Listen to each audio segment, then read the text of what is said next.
How many more people need to die in the name of God? How many more tears need to be shed because of wars that are supposedly sacred? How many more families will continue to be destroyed because someone decided that God is on their side and against the other? The question that almost no one dares to ask is this: does God really want this? Or has humanity created a version of God in its own image, filled with hatred, fear, and thirst for power? Take a deep breath, because what you're about to hear might challenge you. It might make you uncomfortable. But sometimes the truth hurts before it heals. Since the beginning of time, God's name has been used as an excuse for things he never asked for. People have gone to war, conquered territories, enslaved others, spilled blood, all claiming to do it in the name of a higher purpose. But is that really the case? If you look at the history of humanity, you'll see a sad pattern. Religions which should have been bridges between heaven and earth often turned into walls. Walls that divide, separate, and sometimes take the Crusades, for example. Thousands of men left medieval Europe, carrying a sword in one hand and a cross in the other, marching toward Jerusalem. They said God wills it. But did God really want that? The Crusades lasted almost 2 centuries. And during those 200 years, how many families were destroyed? How many lives were taken in the name of faith? How many innocent people died because someone believed they were fighting for divine will? And it wasn't just the Christians. Other religions have similar stories too. Holy wars, religious conflicts, terrorist attacks, persecution. The name of God has often been turned into a flag of power, a justification to do exactly the opposite of what God actually taught. But this isn't about a specific religion. It's about human nature. Since the beginning of time, humanity has tried to justify its own desires by claiming to obey a divine voice. How many times throughout history have political and religious leaders joined forces to turn God's name into a weapon? How many times have scriptures, sacred texts, and sermons been twisted to manipulate people?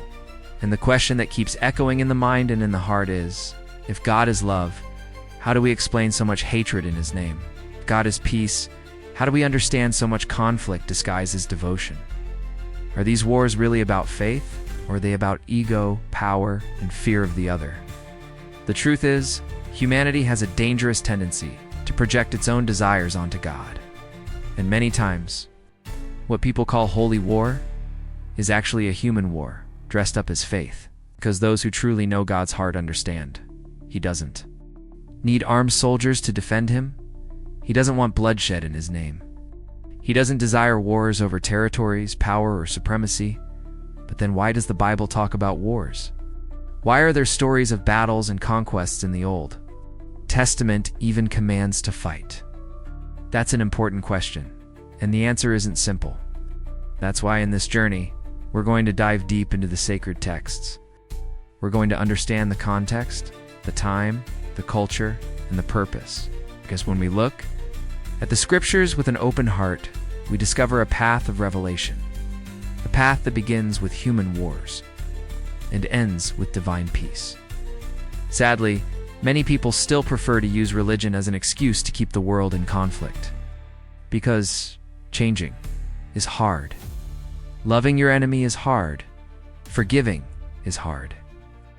It's easier to raise a flag and say, God is with me and against you. But that's not the truth of the gospel. That's not the message of the cross.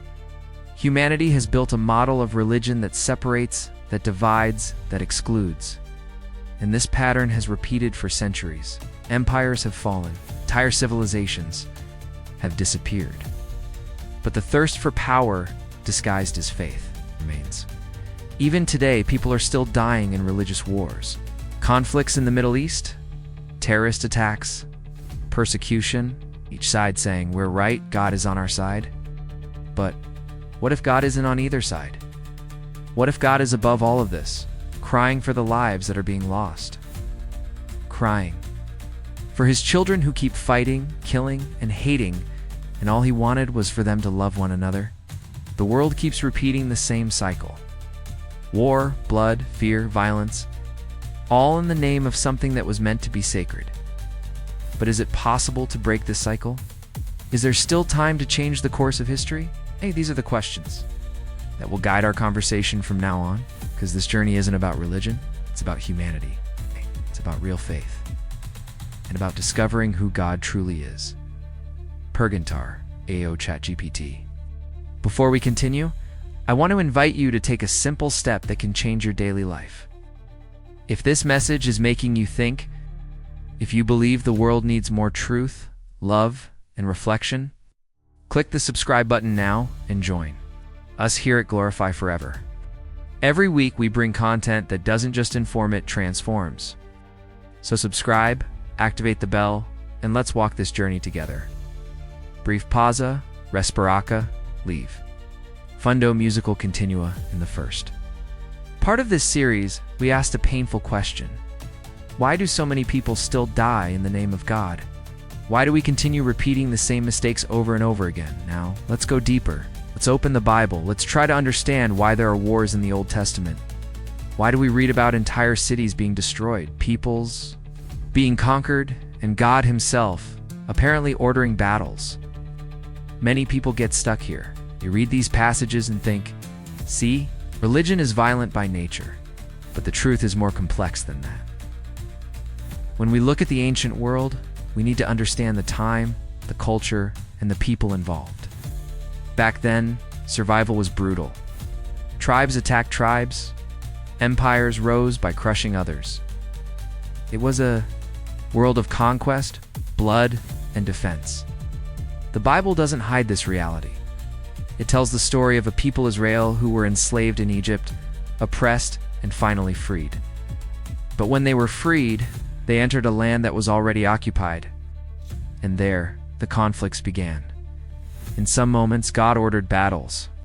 But here's something that few people realize. Those wars in the Old Testament were specific, historical, and contextual. They were not commands for all times, for all people, forever. God was not creating a universal law of violence. He was acting in a specific moment of history, dealing with a specific people, in a world where war was, unfortunately, part of life. But then something happens, something that changes everything. A few centuries later, Jesus comes. When He comes, He turns the system upside down. Instead of ordering the disciples to pick up swords, He says, "Put your sword back in its place. For all who draw the sword will die by the sword." Instead of teaching to conquer enemies, He says, "Love your enemies. Pray for those who persecute you." Jesus doesn't come to create a new empire. He comes to create a new kingdom. It's not a kingdom of this world. That's why He says to Pilate during His trial, "My kingdom is not of this world. If it were, my servants would fight." That's why Paul writes in his letter to the Ephesians, "Our struggle is not against flesh and blood, but against spiritual forces."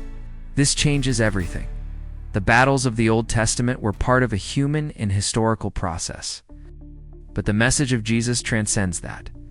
He reveals the heart of God, a heart that doesn't desire war, but peace. A heart that doesn't want death, but life.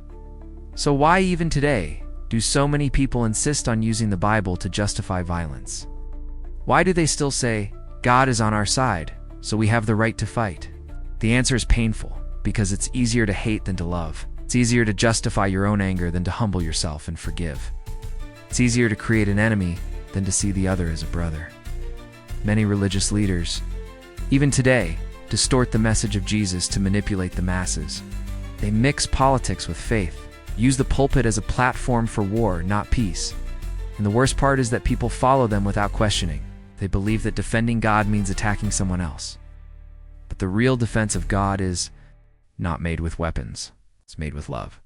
Imagine if every person who claims to follow God actually followed the teachings of Jesus. Imagine if instead of judging, they loved. Instead of attacking, they embraced. Instead of cursing, they blessed. World would be different. But the human ego is loud. It wants to win, dominate, prove it's right. And that's why the cycle of religious war continues. The truth is that the greatest battle isn't out there. It's in here inside each of us.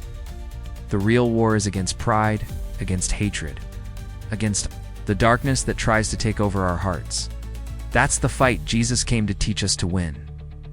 the invisible war, the war within. But most people prefer to fight outside.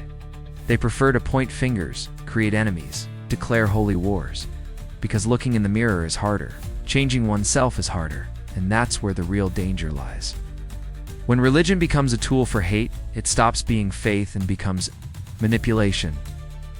God doesn't need us to fight for him with violence. He wants us to reflect his love. And that's why Jesus died on the cross. Not to create more wars, but to end them. In the next part of this series, the final part, we will talk about the future. What can we do today in a world that still kills? In the name of God? How can we live a life that truly reflects God's heart? If you've come this far, stay with me until the end, because the most important message is yet to come. We've come to the final part of this journey. If you've made it this far, it means this message touched something deep inside you. Maybe it made you uncomfortable. Maybe it brought back memories of times when you were judged, attacked, or even excluded in the name of religion. Or perhaps it opened your eyes to something you had never thought about before. But now, there's a question we can't avoid anymore. What do we do from here? The world keeps spinning, and sadly, people are still killing in the name of God. Nations still go to war claiming divine authority. Families still break apart over religious differences. Social media is full of people shouting, "I'm right. You're wrong," in the name of God. But imagine, just imagine, if the world finally understood who God really is. It's not the God that some preach from stages of hate. It's not the God that people use to control others. But the true God. The God who became man to show us love in its purest form. The God who cried when his friend Lazarus died. The God who washed the feet of his disciples, knowing one of them would betray him. The God who nailed to a cross, looked at the people killing him and said, "Father, forgive them. They don't know what they're doing." That is the God we believe in, the God who calls us to disarm our hearts, to lay down our pride, to stop creating enemies where there are only brothers and sisters. The real holy war is not fought with swords, guns, or bombs. It's fought inside our own hearts. It's the battle to forgive when everything inside you wants revenge. The battle to love when hate seems easier. It's the battle to choose peace when the world teaches you to fight. And maybe the world won't change all at once, but your world can. Because peace starts inside you, in your home, in your relationships, in your choices. You don't need to fight for God. You need to love for God. You don't need to conquer lands or destroy enemies. You need to conquer your own ego and destroy the walls you built inside. This is not weakness. This is the greatest strength there is. Loving in the middle of a war is an act of courage. Forgiving when you've been hurt is an act of heroism. Building bridges where others build walls. It's the real revolution. And maybe you're thinking, but what difference can I make? I'm just one person. But think about this. Every great movement in history started with one person choosing to do the right thing. One heart that refused to repeat the same cycle of hate. One voice that decided to speak love in the middle of the noise. You can be that voice. Imagine if thousands of us right now made this decision together to stop the war. Not just outside, but inside. To heal our souls and spread peace, one act of love at a time. Because at the end of the day, when all is said and done, the real question won't be, which side were you on? But rather, did you love? Yeah. That's the question heaven will ask. That's the question our hearts need to answer. And if this message spoke to you today, I want to invite you to do something simple but powerful. Subscribe to Glorify Forever now. Join this community of people who believe that love is stronger than hate, that peace is stronger than war, and that God is love. And tell me in the comments, what did this message awaken in you? What do you think the world needs most right now? Your voice matters. Your story matters. Let's glorify God, not with violence, not with division, but with lives that reflect His love forever.